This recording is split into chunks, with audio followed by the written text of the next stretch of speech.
নমস্কার friends, welcome back to my channel Suma's beauty life. চলে এলাম আমি একটি নতুন ভিডিও নিয়ে তোমাদের কাছে। বলো তোমরা সবাই কেমন আছো? আমি ভালো আছি তোমাদের ভালোবাসা এবং ঈশ্বরের আশীর্বাদে। তো সত্যি কথা বলতে কী নিয়ে ভিডিও করব, কোনো মানে যেই কথাগুলো এতদিন একই কথা বারবার বারবার বারবার বলতে একদম ভালো লাগে না। একই কথা। আর আছে ওই ছিতম আর বর্ষা, হ্যাঁ, এদেরকে নিয়ে অনেক কিছু বলার আছে। তো তার আগে যেটা আমার মেন কন্টেন্ট, যেটাতে এতদিন ঢুকেছিলাম আর যেটা সম্বন্ধে অনেক কিছু জানি, যতটুকু ভিডিওর মাধ্যমে, কারোর সাথে কোনো পার্সোনাল যোগাযোগ তো নেই আর আমি রাখতেও চাই না। আমি আমার বক্তব্যের মধ্যে যতটুকু বোঝাতে পারি তোমাদেরকে, যতটুকু তোমরা শোনো, যে কজন শোনো তাতেই আমি ভীষণ হ্যাপি। আমার ওই হাজার হাজার কাতারে কাতারে ভিউজের জন্যে আমি এত পরিশ্রম করতে পারবো না। পরিশ্রম লাগে, ভিউজ তোলার জন্য পরিশ্রম করতে লাগে। সেটা হচ্ছে প্রচুর জায়গায় মানুষের সাথে কানেকশন রাখতে হয়, বিভিন্ন তথ্য কালেক্ট করতে হয়, তারপরে নানা রকম হুমকি চুমকি সেগুলোকে নিতে হয়। এত কিছু নেওয়ার মতো আমার সময়ও নেই, আর পারিও না, আমি পারিও না, সত্যি কথা পারি না। এই ভিডিও লোকের দেখে নিজের যেটুকু আমার মনে হয় যে হ্যাঁ এটুকু বলার মতো আছে, এটা ঠিক বলছে না, তো সেটুকু আমি তোমাদেরকে বলি। দেখো এখানে পাকা চুলগুলো বেরিয়ে গেছে, সেটাই দেখছি বারবার, সেটুকুই বলি। তো যে কজন আর ভালো লাগে, যে কজন দেখে, আমি তাতেই হ্যাপি। তো কালকে দেখলাম বেশ কয়েকজনের ভিডিও দেখলাম। সবার প্রথম বলি, কালকে হনুমানের ভিডিও দেখলাম। হ্যাঁ, হনুমান কে বলো তো? হনুমান, আরে বাপ রে, হনুমান অনেক কিছু বললো, ওর সার্টিফিকেট দেখালো আর বলল ওই যে আমাদের যে যোগাবালি, মানে ওই যে ফোড়াবালি, হ্যাঁ, যে ফোড়া দেখিয়ে বেড়ায় আর কি, সেই ফোড়াবালি তার ছিল এখন এক্সই তো বলবো নাকি, হ্যাঁ XGF, হ্যাঁ XGF, সে তার সম্বন্ধে এখনো বলে চলেছে। কেন হনু? তোমাকে ও পাত্তা দিচ্ছে না, ও নতুন মুরগা ধরেছে। তো নতুন মুরগা ধরাতে তোমার এত আপত্তি কোথায়? তোমাকে তো এখন আর ভালোবাসে না। তুমি তো নিজেই বলেছো যে কাকে নাকি বাবাই, এই গত বছরও তোমাকে বাবাই ডেকেছে, এখন কে ওর বাবাই, তাই না? তো যে ছেড়ে দিয়েছে তাকে যেতে দাও। কাউকে এই জিনিস কাউকে জোর করে ধরে এনে রাখা যায় না। এই জিনিস কাউকে ধরে জবরদস্তি ধরে রাখা যায় না, যে না তুমি আমার কাছে থাকবেই, তুমি আমার কাছে থাকবেই। ও থাকবে না। অনেক কিছু জিনিস শুনলাম কালকে, আরশ ভাইয়ের ভিডিও শুনলাম, সেখানে ওই মেয়েটার মানে যোগাবালি ফোড়াবালির যে কেলোর কীর্তি, সেই কেলোর কীর্তির গল্প অনেক শুনলাম। তো নিশ্চয়ই যারা ভিডিওতে বলছে তারা নিশ্চয়ই তথ্য পেয়েই বলছে, মন গড়া বা স্বপ্নে দেখে বলছে না, তাই না? স্বপ্নে দেখেছে আর স্বপ্নের কথা তো আর বলতে আসছে না, নিশ্চয়ই না কোথাও না কোথাও থেকে কোনো পোক্ত খাস জায়গা থেকে খবর কালেক্ট করেই তারা এখানে বলছে। বাট তাদের ভিডিও দেখেই আমরা জানতে পারি। তো সেই শুনলাম যে কোথায় যখন বাবা মাকে মেরে নাকি হাত পা ভেঙে রেখেছিল, তারপরে এই যে যোগাবালি সেখানে ছিলও না, অথচ সেই জায়গায় প্রেজেন্ট না থেকে যারা ওর বাবা মাকে মেরে হাত ভেঙে দিয়েছিল তাদেরকে রেপ কেসে ফাঁসিয়ে তাদের নামে কেস করেছে। তো এইসব করা মেয়ে আর কি, বুঝতে পেরেছো? তো যাই হোক, এইসব করা মেয়ে অনেক ঘাটের জল খাওয়া, যাকে বলে বহু ঘাটের জল খাওয়া, আর কতটা নির্লজ্জ সেটা তার প্রথম ভিডিও দেখে বুঝতে পেরেছি। যেটা কিনা প্রথম একবার বলেছিল আমাকে নিয়ে লোকে এই করছে, ওই করছে, হ্যান করছে, ত্যান করছে, তারপরে ভিডিও করলো, সামনে এলো, তারপরে বলল যে আমি একবার কেন 10 বার কথা বলেছি এবং বলবো যখন ওর মন চাইবে। বাবা, যখন এর মন চাইবে তখন ও কথা বলবে, বাট যার সাথে কথা বলবে তার মন চাইছে কি চাইছে না সেটা দেখার কোনো প্রয়োজন নেই। আমার মন চাইছে, আমি কথা বলবো। তার মানে কতটা সেলফ ওর মানে মানে কি বলবো ওটাকে, মানে দম্ভ, হ্যাঁ, কতটা সেলফ দম্ভ যে আমি যা বলবো তাই হবে, আমি কথা বলতে চাই মানে তোমাকে কথা বলতে হবে, তাই না? এটাই তো বোঝা গেল।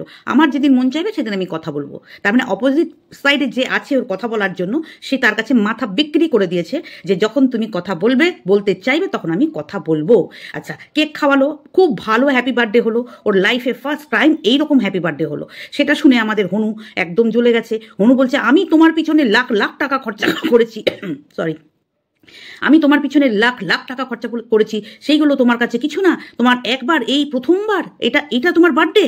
স্বাভাবিক ব্যাপার, যে কোনো পুরুষ হলে সেটাই তার বলবে, যে কোনো, সেটা হনু পনু যেই হোক, যে বলবে আমার লাইফে ফার্স্ট টাইম। আর এই যে তোমার এই যে যোগাবালি যে গার্লফ্রেন্ড ছিল এক্স, এ কেন বলেছে জানো না? হ্যাঁ, মুরগা তো ফাঁসিয়েছে না, যাকেই হোক একটা মুরগা ফাঁসিয়েছে। সেই মুরগাকে সন্তুষ্ট করার জন্য এত বড় কমপ্লিমেন্ট দেওয়া একটা ভয়েস ও রিভিল করলো যে ওর লাইফ টাইমে ফার্স্ট টাইম এরকম একটা বার্থডে হলো, যেই বার্থডে জীবনে যতটুকু ওর জীবন 40 হোক 30 হোক, তো এই জীবনেও কোনো দিন পায়নি। তো তোমার করা ভুলে গেছে, আবার এর থেকেও বেটার যখন মুরগা পাবে তখন এটাও ভুলে যাবে, এটাই স্বাভাবিক, তাই না? এটা যারা বোঝার বুঝবে, যারা বোঝার নয় তারা বুঝবে না। তো আমরা অ্যালার্ট করছি, যারা অ্যালার্ট হওয়ার হবে, যারা অ্যালার্ট হওয়ার না তারা হবে না, তাই না? তো যাই হোক, তো আমরা সন্দীপকে ভালোবাসি, সন্দীপের সাথে এই মেয়েটার সম্পর্ক জুড়েছে এবং মেয়েটা অনেক কথা বলেছে, সেই ক্ষেত্র থেকে জানি, বুঝতে পারি যে সন্দীপ কোনো ক্লারিফিকেশান না দিলেও এটা যে কিছুটা হলেও সত্যি, একদম যে উড়িয়ে দেওয়ার মতো নয় সেটা আমরা বুঝি। তবে এটা যে কেউ ফাঁসিয়েছে বা ফাঁসালেই সে ফাঁসবে কেন, এটাও যেমন তেমনি সত্যি কথা। তো যাই হোক, ফাঁসুক বা না ফাঁসুক, যেখানেই অবস্থান করুক, শুধু এটুকুই আমরা প্রে করতে পারি যে কোনটা ভালো কোনটা খারাপ এইটুকু বোঝার মতো ক্ষমতা অবশ্যই এই আমাদের সন্দীপের থাকা উচিত বা থাকবে, এটুকুই আমরা আশা করতে পারি, তাই না? তো যতক্ষণ সন্দীপ না দেখাচ্ছে না বলছে, কারণ মেহেন্দির হাত দেখা গেছে হ্যান ত্যান ব্লাবলা, যখন আমরা গামলাকে বলবো তখন তো আমরা তো আর ওই লেলো ঝুরি, তারপরে ওই মাতাল বুড়ি যেগুলো আছে, মেদো মাতাল মদ খেয়ে সকাল থেকে রাত পর্যন্ত গলা পর্যন্ত খেয়ে ভাট বকতে থাকে, তারা যেমন একতরফা বিচার করে, একতরফা, মানে ওই মেয়েটা যা যা নোংরামি করেছে সব ওকে, সব ওকে। আর আমাদের সন্দীপ যদি বেচাল একটু এদিক ওদিক হয়েছে তখনই ও খুব নোংরা। হ্যাঁ, অবশ্যই যদি এই মেয়েটার সাথে কোনো কিছু আমরা জানতে পারি পরবর্তীকালে, তাহলে এটাই বলা আমাদের উচিত যে অবশ্যই তার সব কিছু করার অধিকার আছে, আমি আগেও বলেছি। তা বলে এই মেয়েটা তার জন্য পারফেক্ট নয়, এটা আমরা এখনও বলছি, ভবিষ্যতেও বলবো, এখনও বলছি, ভবিষ্যতেও বলবো। তবে নিজের পায়ে নিজে কুড়োল মারলে তো আমাদের কিছু করার নেই, তাই না? আমাদের কিছু করার নেই। যার জন্য আজকে ওর এই পরিণতি, আজকে আমি সন্দীপের কথাই বলছি, যার জন্য, যেই মেয়েটার জন্য আজকে ওকে এই দিনগুলো দেখতে হচ্ছে, এর থেকেও ভয়ঙ্কর দিন আসবে যদি এটা আমরা সবাই যেটা ভাবছে সেটা হয়, যদি হয়। আর যদি না হয় তাহলে তো বিন্দাস, ওর জন্য অনেক ভালো দিন আমরা আশা করে বসে আছি। তো যাই হোক, এটুকু আমার বলার ছিল হনুকে নিয়ে, পনুকে নিয়ে, যাই হোক, যাই তোমরা বলো না কেন। এরপরে আসি ওই মাতাল বুড়িকে নিয়ে। মাতাল বুড়ি কালকে সবাইকে বললো যে বুড়িগুলো বুড়িগুলো বুড়িগুলো, ওরে আমার মা রে, বুড়ি আম্মা, বুড়ি আম্মা তুই কি কম বুড়ি? হ্যাঁ, তোকে তো দেখলে ঠাম্মির দাদির মা লাগে, দাদিমা। তুই কাদের বুড়ি বলছিস? তুই কাদের? রিম্পাকে, তারপরে ইপসিকে, ওদেরকে বুড়ি বলছিস? তোকে তো ঠাকুমা ডাকবে ওরা, তোর তো নাতনির বয়সী, তোর তো নাতনির বয়সী, তুই ওদেরকে কি বুড়ি বুড়ি বলছিস রে? হ্যাঁ, ওরা বাচ্চা মেয়ে, একদম বাচ্চা মেয়ে। ইপসি কত বড় মেয়ে হয়ে গেলেই কি বড় হয়ে যায় নাকি? আর রিম্পার তো দুটো ছোট্ট ছোট্ট ছেলে, ওদের কি বুড়ি বলছিস? তুই কি মানে পুরো গলা ছাপিয়ে খেয়ে নিয়েছিস? হ্যাঁ, তুই কি গলা ছাপিয়ে খেয়ে নিয়েছিস? সকাল থেকে চলে নাকি তোর? হ্যাঁ, সবাইকে বুড়ি বুড়ি, ওর কি ভগ্নি কি বললি? আমার একজনকে তো বললি ভগ্নিপোত, একজনকে বললি নন্দাই, একজনকে বললি 49, আর তোরটা কেন বাদ দিলি? তোরটা কেন বাদ দিলি? তোরটা কেন বাদ দিলি? হ্যাঁ, তুই কি কি গুল খিলিয়েছিস, তোর কি ক্যারেক্টার, সেগুলো বলিস নি? তোর কাছে কোনো প্রুফ আছে? কোনো প্রুফ আছে যে আমাদের রিম্পা নোংরা ছবি কাউকে পাঠিয়েছে? প্রুফ না দিলে না, ভার্চুয়ালি চাপকে, ভার্চুয়ালি হোক আর যে চুয়ালি হোক, যে চুয়ালি হোক, তোমার চোয়াল দিয়ে যেগুলো বেরোচ্ছে না, সে চোয়ালে একবারে তোমার ওই গুন্ডাগার্দি, তোমার ওই বাড়ির টিয়া পাখিটাকে, টিয়া পাখিওয়ালাটার কাছে দেখিও, ঠিক আছে? তোমার ওই গুন্ডাগার্দি, তোমার টিয়া পাখিওয়ালাটাকে দেখিও। তোমার এই গুন্ডাগার্দি এখানে চলবে না। গুন্ডাগার্দি ভ্যানিশ করার জন্য যে আছে সেই যথেষ্ট, সেই যথেষ্ট তোমার ওই গুন্ডাগার্দিকে একদম শেষ করে দেওয়ার জন্যে। এখানে এসছে ভাট বকতে। এইখানে ইফসি, আসল কথা কি বলতো, তোর আসল কথা লজ্জা নেই, বিন্দু বিসর্গ লজ্জা নেই এই মেদবুড়িটার। এই মেদবুড়ি, এই যে এখন শীতকাল পড়েছে, এ তো গরমকালেও ছাড়ে না, শীতকালেও গলা পর্যন্ত খেয়ে নিয়ে আং বাং ভাটের কথা বলতে বসে। তোকে কেউ উত্তর দেয়? এই আমি বান্দা আছি তোর কথার উত্তর দিই, আর তোকে কেউ উত্তর দেয়? তোর ভাটের কথা তুই বলতে থাকিস, তোর কথার কেউ উত্তর দেয় না, কেউ উত্তর দেয় না। হ্যাঁ, অসভ্য মহিলা একটা, খুব গায়ে গাত্রদাহ হয়ে গেল না? ওইদিকে যে ওই পরকিয়া করা মাটা রংবাজি করে বেড়াচ্ছে, নোংরামি করে বেড়াচ্ছে, হ্যাঁ, সেটা চোখে দেখিস না? দেখবি না তো? একই তো ক্যাটাগরির, একই তো ট্র্যাকের জিনিস। তোরা কেন দেখবি? আমরা তো এক ট্র্যাকের নয়। আমরা যেখানে যেটা অন্যায় সেখানে সেটা অন্যায় বলি, সেটা যার হোক, ভালোবাসার মানুষ হোক আর আমাদের অ্যান্টি যে হোক ক্রিয়েটার তারা হোক, বা আমরা যাদের কন্টেন্ট করি তারা হোক, যে যেখানে অন্যায় করবে তাদেরকে আমাদের বলার মতো গার্ডস আছে, দম আছে। তোদের মতো মেরুদণ্ড বিক্রি করে দেয়নি কেউ, আর দালালি খেয়ে ঘর বাড়ি কেউ বানাচ্ছে না, বুঝেছিস? ওই দালালি খাটা, শরীর বেচা পয়সা দিয়ে তো ঘর বানাচ্ছিস, আর তুই তো লোককে এই কথা বলবি, কারণ যে বলি না যে যেমন সে জগৎ দেখে তেমন, এইটুকু বোঝার ক্ষমতা নেই যে যার বাড়ির লোকের স্ট্রং তাকে লোকের কাছে ভিক্ষাবৃত্তি কোনো কিছু বেচাবেচি করতে হয় না, তোদের মতো পাবলিককে করতে হয়, বুঝতে পেরেছিস? আর তোদের মতো পাবলিককে করতে হয় বলে ওই রকম যাদের পয়সা আছে তাদেরকে ধরে জুতো পরিস, একটা জুতো কিনে দেওয়ার ক্ষমতা নেই। হ্যাঁ, লোকের মাথায় বাড়ি দিয়ে নিজেকে বিক্রি করে তারপরে এই যে ঘর বাড়িতে হাত দিয়েছিস, সেই জন্য তুই তো লোককে ওটাই বলবি, কারণ তোর বাড়ির মেরুদণ্ড ভাঙা, মেরুদণ্ড, তুই তো চলতেই পারিস না। আমাদের মেরুদণ্ডগুলো সোজা, বুঝেছিস? স্ট্রং মেরুদণ্ড। ওই জন্য কথা বলার আগে ভেবে বলবি কাদের সম্বন্ধে কি কথা বলছিস। আচ্ছা, এবার আসি আমি আমাদের এই যে পরকিয়া করা মায়ের কান্না নিয়ে। হ্যাঁ, আগের দিন ভিডিওতেও কান্না নিয়ে একটু বলেছি। তো আমি আমার এক বোনের কাছে চাইলাম যে মেয়েটার ভিডিওতে আমাদের এই যে পরকিয়া করা মা বাচ্চার জন্য কেঁদেছে সেটা একটু দিতে। তো আমার বোনটা সেটা দিল।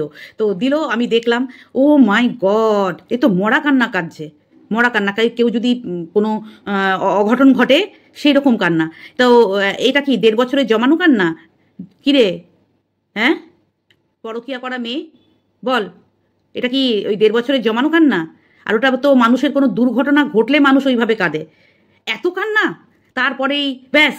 আর আগের বার 1 বছর আগে মামার বাড়ি থেকে চলে এসছিস, আগে ভুলে গেছিস না? হ্যাঁ, ভুলে যাবি তো, কারণ ওই যে তোর ওই ফোকলা যে ইলিগাল টেম্পোরারি হাজব্যান্ড যে আছে, হ্যাঁ, ইলিগাল টেম্পোরারি, তো তার বাড়িতেও কেউ মারা গেছিল, মনে করিয়ে দিই তোকে একটু। হ্যাঁ, তোর ওই ইলিগাল কাকা শ্বশুর মারা গিয়েছিল, সেই জন্য তোকে আসতে হয়েছিল।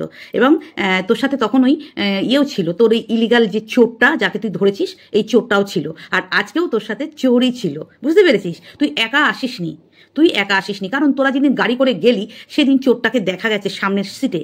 হ্যাঁ, বন্ধুরা বলে দিই একটু, সামনের সিটে দেখা গেছিল। তো হয়তো ওখান থেকে থেকেছে, আবার কোথাও গেছে কাজে, আবার এসছে, এই আসা যাওয়া করেছে। তো এখন ওই ওর নানা রকম কাজ আছে না, অনেক দিন তো হয়ে গেল উইদাউট পঞ্ছির মতো, উইদাউট কোনো বার্ডেন ছাড়া ঘুরে বেড়াচ্ছে, নেচে বেড়াচ্ছে, কেঁদে বেড়াচ্ছে। হ্যাঁ, তো সেইগুলো করার পর নিশ্চয়ই কোনো ইম্পর্টেন্ট কাজ এসছে, তো সেটার জন্য ওকে একা চলে আসতে হয়েছে। তো ওর বৌদি আসেনি, তো বৌদিটাকে নিয়েও আসতে পারতো, তুই বৌদি আর মা পরে আসতো, মা একা চলে আসতে পারতো, বাট ওকে একা ছেড়ে দিয়েছে। কারোর বিশ্বাস হয় তোমাদের কারোর যে ও একা এসছে? ওই যে লুকানো চোর বললাম না, ওই চোরটাকে ক্যামেরার পিছনে রেখেছে, আর ওকে বোঝাতে হয়েছে আমি একা এসেছি, 2-3টে ব্যাগ একসাথে নিয়ে ও ভিডিও করেছে। আর অনেকগুলো ভিডিও ক্লিপিংয়ে দেখা গেছে যে ও একা নেই, কারণ ভিডিও কেউ করে দিচ্ছে এমনটাই আমরা বুঝতে পেরেছি। তা নাহলে একা ভিডিও করা, আমি তো একা করি, আমাকে কেউ ভিডিও করে দেওয়ার মতো মানুষ নেই। আমি যা ক্লিপিং নিই সবটাই একা, দূর থেকে খুব কম। এই 2 বছরে বোধহয় 2বার কেউ ধরে দিয়েছিল, যখন বেড়াতে যাই তখন হয়তো কেউ হাজবেন্ড একটু ধরে দেয় দূর থেকে, ব্যাস। আদারওয়াইজ আমি যত ভিডিও করি সমস্তটাই আমার একা। তো একা ভিডিও করলে কীরকম ক্লিপিং আনা যায় আর কেউ করে দিলে কীরকম আনা যায় সেটা আমরা ভিডিওর ক্লিপিং দেখলেই বুঝতে পারি। তো যাই হোক, তুই চলে এসছিস তোর এই ফোকলা হাজবেন্ডের সাথে। তো তোর ফোকলা হাজবেন্ড তো তোকে বাচ্চা নিতে বারণ করেছে, তাই না? যে বাচ্চা নেওয়া যাবে না। তো এত কেঁদে কি লাভ? ভিউজ কি হবে টাকা দিয়ে? কি হবে? মানুষ ভিউজ মানেই টাকা কিসের জন্য মানুষ অর্জন করে? কিসের জন্য? মানে ভবিষ্যৎটাকে স্ট্রং করার জন্য। তোর ভবিষ্যৎ কি? তোর আলটিমেট ভবিষ্যৎটা কি? না, যতক্ষণ না সন্দীপের সাথে তোর ডিভোর্স হচ্ছে ততক্ষণ তোর কোনো সংসারই হবে না। যাদের বাচ্চা টাচ্চা হয় না তাদের আলাদা ব্যাপার, তাদের আমি বলছি না। ওই সারা জীবন স্বামী স্ত্রীকেই থাকতে হয়, নাহলে স্বামী আবার যাদের অনেকের স্বামী বিয়ে করে ফেলে বা অনেকের স্বামী বউকে তাড়িয়ে দেয়, অনেক দেখি এই ফোনেই দেখি। তো তোর যতক্ষণ না তুই ওই আনতে পারবি, বাচ্চা আনতে পারবি, ততক্ষণ ওটা সংসার বলা চলে না। যতক্ষণ না নিজে কোনো ফ্যামিলি গঠন করতে পারবি ততক্ষণ ওটাকে সংসার বলা চলে না। এটাকে বলা হয় চোরের লুকিয়ে একটা জীবনযাপন করা। এটার মধ্যে কি আনন্দ আছে, কি আনন্দ পাস, এটা তোদের মতো লেভেলের মানুষরাই উপলব্ধি করবে। আমাদের মতো মানুষরা যারা সংসার করে হাজবেন্ড বাচ্চা নিয়ে, তারা এটা খিল্লি করবে, জাস্ট এটাকে সংসার? হ্যাঁ, লোক ঠকিয়ে, লোকের ইমোশন নিয়ে খেলে, নোংরামি দেখিয়ে, বাড়ি থেকে বেরিয়ে, বাচ্চাকে কাঁদিয়ে, এই সমস্ত করে হয়তো কিছু ভিউজ কামিয়ে পয়সা কিনে 100 টাকার ব্যাগ, 50 টাকার কানের, হ্যাঁ, তারপরে হাবড়ি জাবড়ি যা পারিস দেখে, মানে যেটা যেখানে দেখছে আধেকলাম মতো কিনে যাচ্ছে।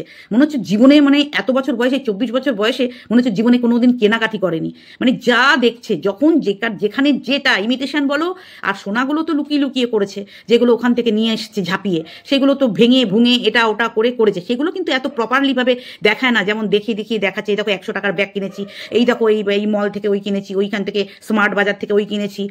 তো তুই পরের বাচ্চার জন্য এত কাঁদলি, পরের বাচ্চার জন্য এত জিনিস কিনলি দিলি, কিন্তু নিজের বাচ্চার জন্য কখনো মনেই আসে না, মনেই আসে না। তুই যখন কাঁদছিলিস তখন তোর মা তোর মাথায় হাত বোলাচ্ছিল, ইস কত দুঃখ না তোদের, হ্যাঁ তোদের দুঃখটা অনেক দিন পর আমরা দেখলাম, কত দুঃখ বাবা। তো তোরা কি মানে কান্নার জন্য ওই মামার বাড়িটা আর প্লাস ওই মেয়েটা, যেই মেয়েটার ভিডিও দেখলাম, তো ওই ওকে কি ফিট করে নিয়েছিলিস যে আমরা কাঁদবো তুমি একটু করো? আর ওটা তো বলতেই হয়, ওটা তো বলতেই হয় যে আমি ক্যামেরাটা করলাম আর ওরা কাঁদতে শুরু করলো, এটা তো বলতেই হবে, তা নাহলে তো স্ক্রিপ্টেড কান্না, এটা তো বোঝাই যাবে। তো মায়ের ভিতরে যে এত কান্না থাকে তার ঝিলিক মাত্র, ঝিলিক কঞ্চিত মাত্র এত বছরে 1.5 বছরে আমরা একটু হলেও বুঝতে পারতাম। একবার তুই ওপেন করলি তখন অনেক কুটে কুটে কাটিং করে করে করে করে একটুখানি চোখের জল বার করলি, তাই না? আর 2বার ডেট নিলি, 1 মাসে 2বার ডেট, দুবার ডেটই তোর ফেলিওর, হ্যাঁ 2বার ডেটই তোর ফেলিওর। তো তুই এত কষ্ট কেন করছিস, এত কষ্ট? হ্যাঁ এই এত টাকা পয়সা খরচা করা, এই করা সেই করা, যেদিন তোকে ওই তোদের মাল রিকভারি করতে গেছিলি সেদিনই তো তোকে প্রশাসনের লোক বলেছিল যে বাচ্চা নেবেন না, তখন তুই নিতে পারিসনি, তোর যথাযোগ্য জায়গা বাচ্চা থাকার ব্যবস্থা তখনও করতে পারিসনি না, ওই জন্যে। আচ্ছা, তারপরে তোকে এই ব্যাক পথে কেন গেলি? ব্যাক পথে চুরি করা, ওয়ারেন্ট, এই সমস্ত বুদ্ধি তোকে কে দিয়েছে? এই সমস্ত বুদ্ধি দেওয়াতে যে দিয়েছে তোকে, আর তার জন্য যে তুই করেছিস, তার জন্য তুই আরো অপরাধী হয়ে গেছিস। তোর কাছে এখন রাস্তা আরো অমসৃণ, মানে স্মুথ নেই, স্মুথ নেই। তুই এখন যতই কান্নাকাটি করিস, তোর কান্নাটার কোনো মূল্য আমাদের মতো মানুষের কাছে নেই। কাদের কাছে আছে জানিস? তোর মতো বাচ্চাকে সামনে রেখে যারা ওই পয়সা ইনকাম করে, বুঝতে পেরেছিস? তুই বলবি সন্দীপ করছে, সন্দীপ তো বাচ্চাকে মানুষ করছে, ও ব্লগিং করে, ও বাচ্চাকে তো দেখাবেই, বাট তোরা তো কোনো কিছু মানে কোনো বার্ডেনই নিলি না। তুই তুই তুই তুই আর তোকে যারা সাপোর্ট করে, হ্যাঁ তারা বাচ্চাকে জাস্ট ওই নেবো নেবো নেবো, পাবো পাবো পাবো, নিতে চাই, এই করছি ওই করছি, এইগুলো করে করে ভিউজ টানছিস। আদতে বাচ্চাটার জন্য যে ওয়েতে যাওয়া দরকার ছিল সে ওয়েতেই তোরা যাসনি। তার মানে আমরা কি বুঝবো? তুই বাচ্চা কোনোদিন নিবি না, কারণ অবশ্য তুই নিলেও তুই আমরা চাইও না তোর কাছে যাক, কারণ তোর মতো ছ্যাবলা তৈরি হবে, তোর মতো ছ্যাবলা তুই তৈরি করবি। সন্দীপের কাছে থেকে বাচ্চা যতটুকু সংস্কার পাচ্ছে, যতটুকু শিক্ষা পাচ্ছে যথেষ্ট। ওর বাবার ছেলে, ও যে পরিবারে জন্মগ্রহণ করেছে, যার রক্ত ওর গা দিয়ে বইছে, তার মতো হলেই হবে। সন্দীপের মতো যদি হয়, সন্দীপের থেকে বেটার হোক, যেটাই হোক, ওদের বাড়িতে তোদের বাড়ির থেকে বেটার হবে। কারণ তোর বাবা মা তোদের দুজনকে যা তৈরি করেছে, তুই আর কি তৈরি করবি? তোর মতো ওই রাস্তাঘাটে চেল্লাবে, হ্যাঁ এই কাকু ওই কাকু ওইরকমই শেখাবি? তার থেকে বেটার ওখানে আছে। তুই বরং আজাদ হয়ে যা, আমি এটাই বলবো। তুই আর সংসার তোর দ্বারা হবে না। এই যে এসছিস বাড়িতে, তোর অনেক প্রমোশন, সেগুলো প্লাস হয়তো শ্বশুর বাড়িতেও একবার হানা মারতে হবে। অনেক দিন তো রয়েছিস মামার বাড়িতে, মানে হাত পা খোলা হিসাবে ঘুরে বেড়াচ্ছিস, তো এখন ওইখানেও হয়তো যেতে হবে, তো সেই জন্য চলে এসছিস। দাদা আর তুই আর বৌদিকে মায়ের কাছে রেখে এসছিস, তাই না? তুই তো এখন মিঙ্গেল হবি তোর ওই চোরটার সাথে, তাই না? তুই তো মিঙ্গেল হবি, কিন্তু দাদা বৌদিকে রেখে এসছিস মায়ের কাছে। কেন বৌদিকে নিয়ে আসতে পারতিস, আনিসনি। হ্যাঁ, তো এগুলো সব তোদের চাল, তাই না? দাদার সাথে বেশিক্ষণ মানে তুই থাকবি তোর হাজবেন্ড বা ওই পরকিয়া করা রাখেলটার সাথে, কিন্তু বৌদিকে আনা যাবে না। তুই এখন তুই আবার কর্তব্য করতে যাবি না, ওই যেখানে তুই যাস, ওই খেজুর রসে, তুই যেই খেজুর রসে যাস ওইখানে আবার একটু হানা মারতে হবে তোকে। তখন 3 জায়গায় থাকতে হয় না, ওই খেজুর রসে থাকতে হয়, মায়ের কাছে এসে মাঝে মাঝে একটু থাকতে হয়, আবার ফ্ল্যাটেও থাকতে হয়। 3 জায়গায় তোকে মানে মেনটেন করতে হয়, তাই না? তো দেখ তোর এরকম মেনটেন করা লাইফ, চুরি করা লাইফে কি শান্তি আছে, এটাই আমরা দেখব। তুই উপর থেকে হাসবি আর তোর এই পজিটিভ নিয়ে তোকে যারা নিয়ে ভিডিও করে, তোমার কি লাইফ, এগিয়ে যাও, তুমি এগিয়ে যাও। চল, আমরাও তো সংসার করছি। এই যে তোর মতো এরকম চুরি করা লাইফে কতদিন তোর মজা পাস, তুই কতদিন কত সুখে থাকিস, সেটাই আমাদের দেখার। আর যে সত্যভাবে নিজের সন্তানকে ছেড়ে বেরিয়ে না গিয়ে যদি কারোর সাথে একটু কথা বলে, সেটা কোনো অপরাধ আমার মনে হয় না। কথা বলা কেন, সেও ঘুরতে পারে, বেড়াতে পারে, কোনো মেয়ের সাথে ভালো লাগলে করতেই পারে। যদি তুই করতে পারিস, অবশ্যই সেও করতে পারে, এখানে আমি কোনো বাধা বিপত্তি দেখতে পাই না, অবশ্যই। বাট ঘরণী হওয়ার মতো যোগ্যতা তাকেই আনতে হবে যার ওই ফ্যামিলিতে অ্যাকচুয়ালি অ্যাডজাস্ট হবে, ওই ফ্যামিলির সাথে অ্যাডজাস্ট হবে, ঘরণী সেই হবে। আর মজা ফুর্তি যদি তুই করতে পারিস, তাহলে সেও করতে পারে, অবশ্যই করতে পারে, কেন করবে না? হ্যাঁ, তো পার্সন যদি একটা নোংরা মেয়ের সাথে মজামস্তি করবে, তুইও তো একটা নোংরা ছেলের সাথে মজামস্তি করছিস, তাই না? তুইও একটা নোংরা ছেলের সাথে মজামস্তি করছিস, তা ও যদি একটা নোংরা মেয়ের সাথে মজামস্তি করবে, কি আর করা আছে? ঘরণী কিন্তু অন্য জিনিস, এটুকু বারবার আমি অ্যালার্ট করলাম। ঠিক আছে? তো চলো টাটা, বাই বাই। সবাই ভালো থেকো, সুস্থ থেকো। যেটুকু মনে হলো আমার সবার ভিডিও দেখে বলার মতো দরকার সেটুকুই তোমাদের কাছে তুলে ধরলাম। ভালো লাগলে তোমরা পাশে থেকো, কমেন্ট করো। চলো টাটা, বাই বাই।